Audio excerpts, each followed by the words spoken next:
여러분 안녕하십니까? 오늘 최근에 일어난 스타벅스 코리아에 발생한 대규모 마케팅 논란에 대한 이야기를 하려고 그러는데요.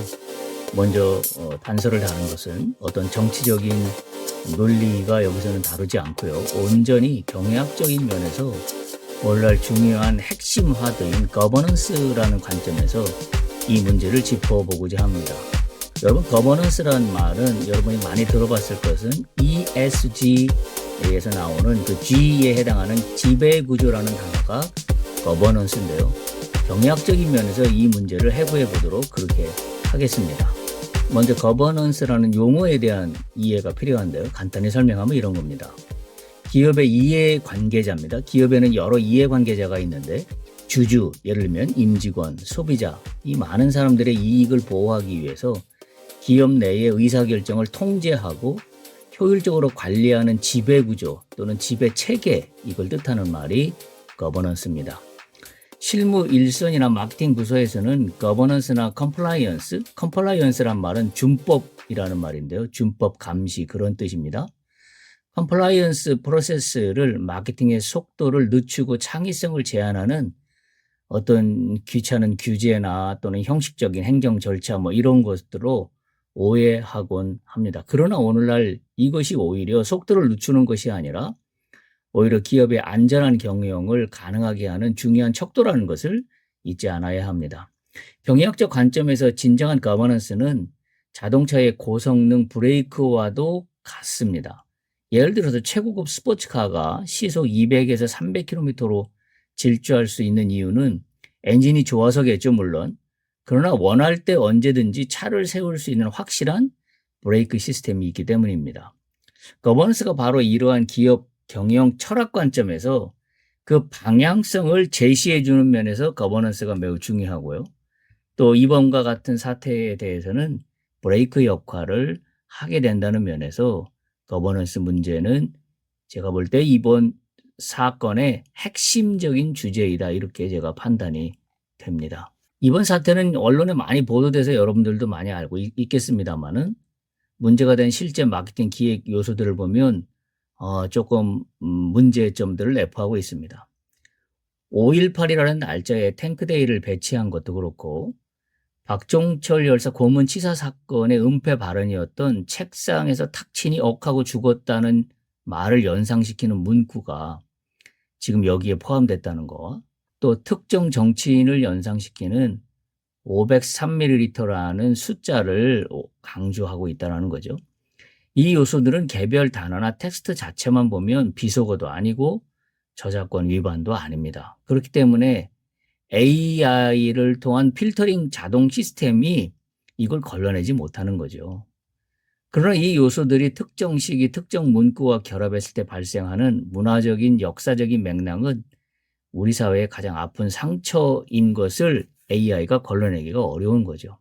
텍스트는 통과했지만 맥락에서 처참하게 실패한 겁니다. 이것이 AI의 드러내는 한계일 수밖에 없어요. 그래서 오늘날 AI 경영을 하면서 중요한 척도는 인간이 어디에서 어떻게 개입하고 협업할 것인가 하는 것을 결정하는 것이 매우 중요한 일이 되고 있다는 사실입니다. 많은 이들이 마케팅 실수를 두고 사과문 한 장 쓰고 며칠 지나면 잠잠해지겠지라고 안일하게 생각해서 사실은 발생하는 연속되는 지속적인 안전불감증과 같은 문제들이 우리 사회에 계속 나타나고 있는 거 우리가 신문 보도를 통해서 알고 있는데요. 이 현대 비즈니스 환경에서는 이것이 결코 간단한 문제가 아닙니다. 이 평판의 붕괴는 도미노처럼 작동한다는 거죠. 예를 들면 1단계로 소비자들의 자발적인 디지털 불매운동이 일어나서 브랜드 로열티가 무너지기 시작하고요. 2단계로 사법적 고발이 일어나고 대형 지자체가 인허가 사업의 중단하는 등 행정적 리스크도 번져나가게 됩니다. 그리고 최종 3단계는 이것들로 인해서 재무적 치명타를 입게 됩니다. 스타벅스는 브랜드 가치 보호를 위해서 본사가 현지 법인의 지분을 강제 회수할 수 있는 조항도 가지고 있다 그래요. 마케팅 부서의 안일함이 기업의 지배구조와 수천억 원의 자산 가치를 한순간에 증발시킬 수 있는 재무적 대재앙으로 이어질 개연성에 지금 압박받고 있다, 이렇게 보여집니다. 기업의 위기가 터졌을 때 가장 피해야 할 대책이 무엇인지 아십니까? 바로 실무자 개인의 실수로 치부하고 꼬리를 자르는 것입니다. 그것은 리스크의 본질을 은폐하는 행위일 뿐입니다. 이번 사태의 본질은 스타벅스가 수년간 자랑해온 디지털 혁신과 속도 경영의 그늘 아래에서 리스크를 감시해야 할 전사적 내부 통제 시스템이 완전히 작동을 멈췄다는 조직 구조적 결함에 있습니다. 여러분 잘 아시다시피 스타벅스에 도입되어 있는 사이렌 오더라는 것은 매우 혁신적인 좋은 AI 경영 사례를 보여주고 있어요. 그런데 또한 반면에 이번 사태는 AI가 걸러내지 못한 이 문제가 고스란히 노출되어 있다는 것은 참 우리에게 여러 가지를 생각해 보게 되는 부분이 아닐 수가 없습니다.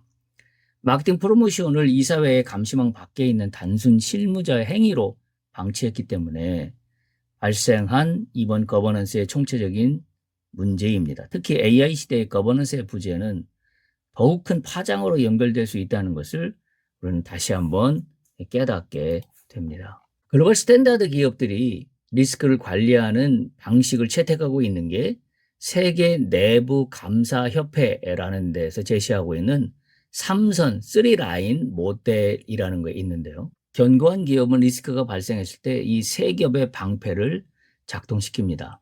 제1선은 마케팅 부서가 현장에서 일자 검수를 하고 2선인 준법 지원팀이 전문 가이드라인을 통해서 이를 상시적으로 모니터링하고 3선인 감사팀이 이 전체 시스템이 잘 돌아가는지 독립적으로 감사하는 그런 세 겹의 방패의 구조를 가지고 있습니다. 그래서 이걸 제대로 잘 작동시키는 것이 대형 사고가 일어나지 않게 하는 중요한 모델로 인식되고 있습니다. 3선 모델이라는 것은 지금 보시는 바와 같이 조직의 리스크 관리와 지배 구조를 강화하기 위해서 1선인 현업, 2선인 리스크 관리 또는 준법팀, 그리고 3선인 내부 감사, 이 세 겹을 통해서 역할과 책임을 명확히 구분하고 유기적으로 협력하도록 돕는 글로벌 표준 프레임워크입니다. 그렇다면 스타벅스의 그 단단해 보이던 3중 방패는 왜 단 한 번의 마케팅에 완전히 뚫려버렸을까요? 원인은 속도 맹신과 책임 전가였습니다. 보도에 의하면 마케팅 부서는 1년에 222건의 프로모션을 수행했다고 하니 이 수백 건의 프로모션을 처리하느라 바쁘다는 핑계로 리스크 검토 책임을 아마 소홀히 했을 가능성이 매우 큽니다. 준법팀은 AI 필터링 프로그램을 돌려서 통과했으니 문제없다라고 하면서 기계적으로 결제 도장만 찍었을 개연성도 우리가 생각해 볼 수 있고요. 감사팀은 마케팅 문구 검수 절차를 고위험 영역으로 인지하지 못해서 감사에서 누락되는 일이 발생한 겁니다. 방패는 3개나 있었지만 서로가 서로에게 책임을 미루는 과정에서 아무런 방어 효과를 내지 못한 겁니다. 여기서 우리가 유념해야 할 사항이 있습니다. 규제나 검토 절차를 기업에서 마련해 놓았다고 해서 그것이 완벽한 건 아닙니다. 설령 마련해 놓았다고 하더라도 매너리즘 현상에 빠져서 놓칠 수 있다는 거죠. 바로 이런 것들은 한마디로 뭐라고 그러냐면 컴플라이언스 피로감이라 그럽니다.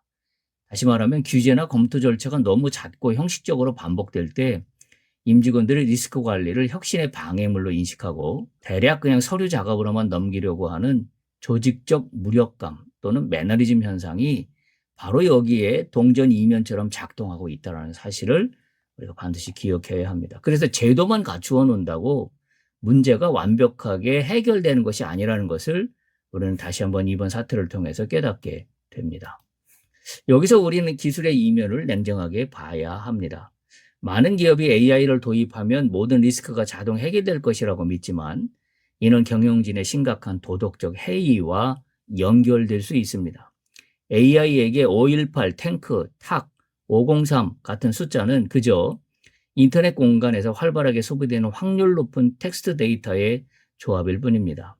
AI는 그 단어들 이면에 묻어있는, 다시 말하면 대한민국 현대사의 그 눈물과 아픔의 트라우마를 공감할 능력이 전혀 없습니다. 기술의 철학과 맥락을 입히지 않고 그대로 결과물을 가져갈 때 발생하는 끔찍한 오답, 그것이 바로 기업 평판의 할루시네이션, 환각 현상이라고 이야기할 수 있습니다.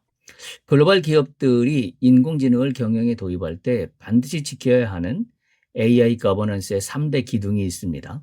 이 내용은 제가 쓴 AI와 경영 절약이라는 책에 나와 있는 내용인데요. 첫째는 사회적 가치를 존중하는 원칙이고요. 첫째는 원칙 기반 AI입니다. 이것은 보편적인 윤리를 잘 반영하는 AI의 원칙이고요. 둘째는 책임 있는 AI입니다. 이는 기술의 최종 결과에 대해서 인간이 책임을 지는 그런 구조를 말합니다. 세 번째는 신뢰할 수 있는 AI인데요. 이건 대중이 신뢰할 수 있는 투명성과 연결이 됩니다. 스타벅스는 이 세 가지 기둥이 완전히 무너진 상태에서 AI를 적용했습니다. 기술의 속도를 제어할 지배구조적 철학이 없다라고 한다면 AI가 제안한 이 자극적인 마케팅 밈 이런 것들이 여과 없이 통과가 되고 또 최고 경영자까지 올라가 승인되는 비극이 발생하게 된 겁니다. 그래서 소비자들은 이제 위기가 터졌을 때 경영자들이 고개 숙여 사과하고 담당자를 징계하는 식의 땜질식 처방에 더 이상 속지 않습니다. 시스템의 정당성을 복원하기 위해서는 리스크의 뿌리를 뽑는 전사적 컴플라이언스 체계의 대수술이 필요합니다.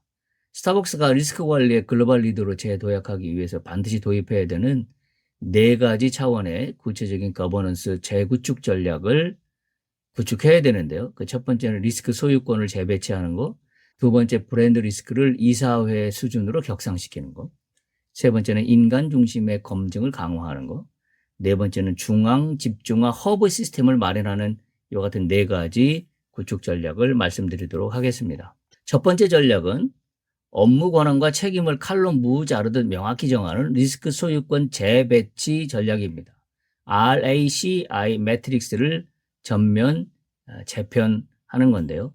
이 RACI라는 것은 R은 수행자를 이야기합니다. responsible. 그리고 최종 책임자 accountable. 그래서 A고요. 그다음에 C는 자문자입니다. consulted고요. 네 번째는 통보 대상자입니다. informed라고 그러는데요. 그 RACI 4단어를 조합한 말이 이제 RACI 매트릭스라고 그렇게 이야기를 하는데요.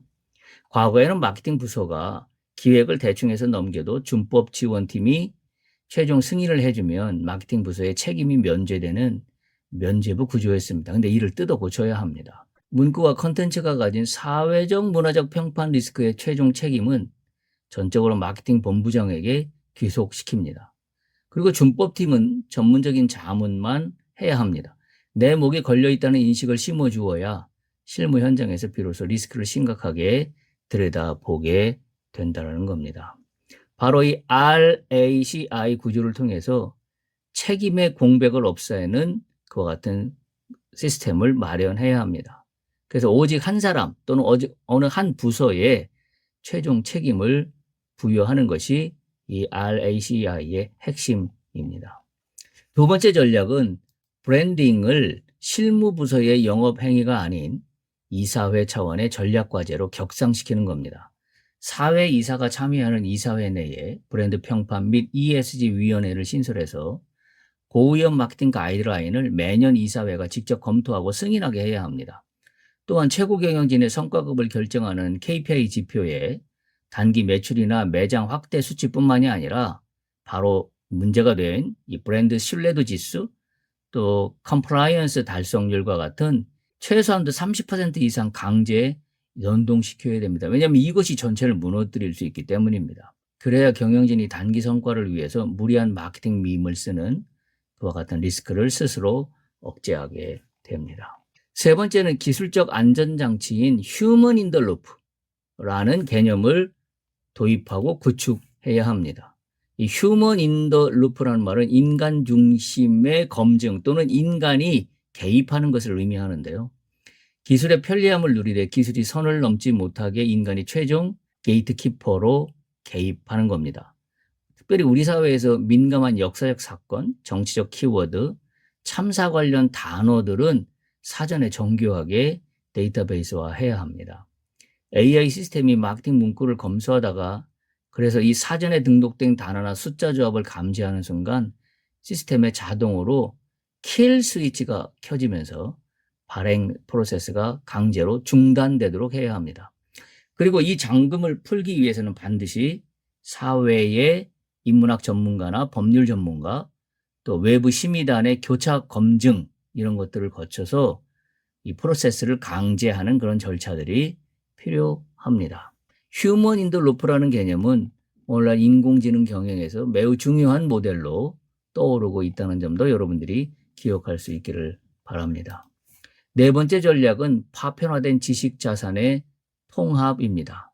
한마디로 브랜드 지식 자산의 중앙 집중화인데요. 스타벅스 같은 대기업은 여러 지사나 대행사들이 사실은 각자 마케팅을 기획하고 수행합니다. 그러다 보니 리스크가 파편화되는 일이 나오는데요. 이를 해결하기 위해서는 모든 기획안과 소스, 문구 가이드라인이 실시간으로 교차 검증되는 중앙 브랜드 자산 허브를 구축해야만 합니다. 매일 새로 생성되는 이미지와 텍스트의 오용 가능성을 인공지능과 전담 조직이 입체적으로 상시 모니터링해서 비정상적인 마케팅 시도가 현장에 배포되기 전에 조기에 차단하는 고도화된 기술적 벽을 세우는 전략이 필요합니다. 강의를 마무리합니다. 오늘날 많은 기업이 기술의 속도에 매몰되고 AI를 활용한다는 이유만으로 우리가 무엇을 할 수 있는가라는 기술적 효율성에만 집중합니다. 그러나 위대한 기업과 평범한 기업을 가르는 차이는 바로 이런 데서 나옵니다. 윤리적 의무인 우리가 무엇을 해서는 안 되는가를 명확히 정의하는 능력이 오늘날 매우 중요하게 부각하고 있습니다. 기술이 아무리 발전해도 그 기술을 통제하는 것은 결국 인간의 몫입니다. 그리고 그 기업만의 가치, 그 기업만의 확고한 경영 철학입니다. 리스크를 완벽히 제어할 수 있는 철학적인 구조를 갖추는 것, 그것만이 위대한 브랜드를 100년 기업으로 지속시키는 유일한 길이 될 것이기 때문입니다. 이번 스타벅스의 사태를 통해서 우리는 거버넌스가 더 이상 규제나 어떤 행정 절차에 복잡성을 더한 것이 아니라 어떤 면에서는 기업 경영의 핵심적인 전략적 가이드라인이라는 면에서 거버넌스를 모두가 이해하는 시간이 되기를 바랍니다. 감사합니다.